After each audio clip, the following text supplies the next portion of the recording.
வணக்கம் நேயர்களே. எல்லாரும் எப்படி இருக்கீங்க? நல்லா இருப்பீங்க. நல்லதே நடக்கும். இப்போ நாம பார்க்க போறது ரொம்ப ரொம்ப முக்கியமான ஒரு காலகட்டம். 2026ஆம் வருஷம் பிறந்து முதல் மாசமே, அதாவது ஜனவரி 15ஆம் தேதி, நம்ம சூரிய பகவான் தனுசு ராசியிலிருந்து மகர ராசிக்குள்ள நுழைறாரு. இது சாதாரண பெயர்ச்சி இல்ல. இது உத்தராயண புண்ணிய காலம். சூரியன் தெற்கிலிருந்து வடக்கு நோக்கி திரும்பும் அற்புதமான நேரம். அதுவும் மகரம்ங்கிறது சனியோட வீடு. அங்க சூரியன் போறது அரசியல்லையும் உங்க தனிப்பட்ட வாழ்க்கையிலும் பெரிய மாற்றங்களை உண்டு பண்ணும். சூரியன் மகர ராசிக்குள் நுழைவதையே நாம் மகர சங்கராந்தி என்று அழைக்கிறோம். இந்த நாளில்தான் தமிழ் மாதமான தை மாதம் பிறக்கிறது. தை பிறந்தால் வழி பிறக்கும் என்பது பழமொழி. சூரிய பகவானுக்கு நன்றி தெரிவிக்கும் விதமாக பொங்கல் வைத்து வழிபடுவது வழக்கம். தேவர்களுக்கு பகல் பொழுதாக கருதப்படும் உத்தராயண காலம் ஆரம்பமாவதால் சுபகாரியங்கள், திருமணம், கிரகப்பிரவேசம் செய்ய இது உகந்த காலமாகும். வாங்க, ஒவ்வொரு ராசிக்கும் இந்த சூரிய பெயர்ச்சி என்ன மாதிரியான பலன்களை தரப்போகுதுன்னு தெள்ளத் தெளிவாக பார்ப்போம். மிதுன ராசி அன்பர்களே, கொஞ்சம் நிதானமா உட்காருங்க. ஏன்னா சூரியன் உங்க ராசிக்கு 8ஆம் இடத்துக்கு வர்றாரு. இத ஜோதிடத்துல அஷ்டமத்து சூரியன்னு சொல்லுவோம். பயப்பட வேண்டாம், ஆனா எச்சரிக்கையா இருக்கணும். எதையும் எடுத்தோம் கவிழ்த்தோம்னு செய்யக்கூடாது. நிதானம் ரொம்ப முக்கியம். முதல்ல ஆரோக்கியம். கண் சம்பந்தப்பட்ட பிரச்சனைகள், உடல் சூடு, மூலம் போன்ற தொந்தரவுகள் வரலாம். உணவுல காரத்தை குறைங்க. அரசாங்க பகை வர வாய்ப்பிருக்கு. ஹெல்மெட் போடாம வண்டி ஓட்டுறது, வரி கட்டாம இருக்கிறதுன்னு அலட்சியமா இருக்காதீங்க. அபராதம் கட்ட வேண்டியது வரும்.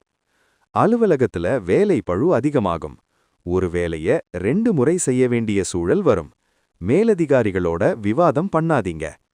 யாரையும் நம்பி பணத்தை கடனா கொடுக்காதீங்க. கொடுத்தா திரும்பாது, உறவும் கெட்டுப்போகும்.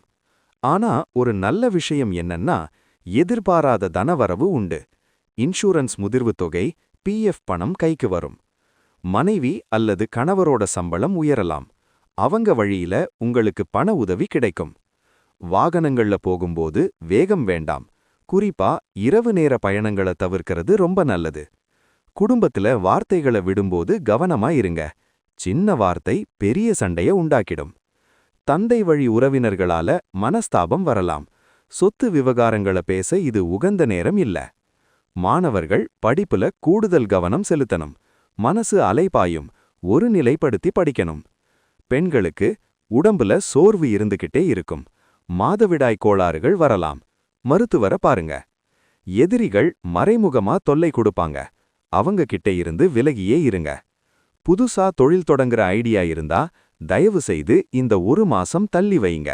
இப்போதைக்கு இருக்கிறத தக்க வச்சுக்கிட்டா போதும். ஷேர் மார்க்கெட், ரேஸ், லாட்டரி பக்கம் தலை வைத்து கூட படுக்காதீங்க. பெரிய நஷ்டம் வரலாம். ஆன்மீகத்துல ஈடுபாடு வரும். கஷ்டம் வரும்போது கடவுளை நினைப்போம் இல்லையா? அது மாதிரி கோவிலுக்கு போவீங்க.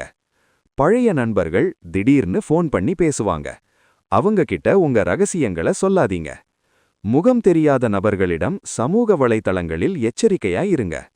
பரிகாரம்: தினமும் ஆதித்ய ஹிருதயம் கேளுங்க அல்லது படிங்க. ஞாயிற்றுக்கிழமை பசுமாட்டுக்கு வெல்லம் கலந்த அரிசி கொடுங்க.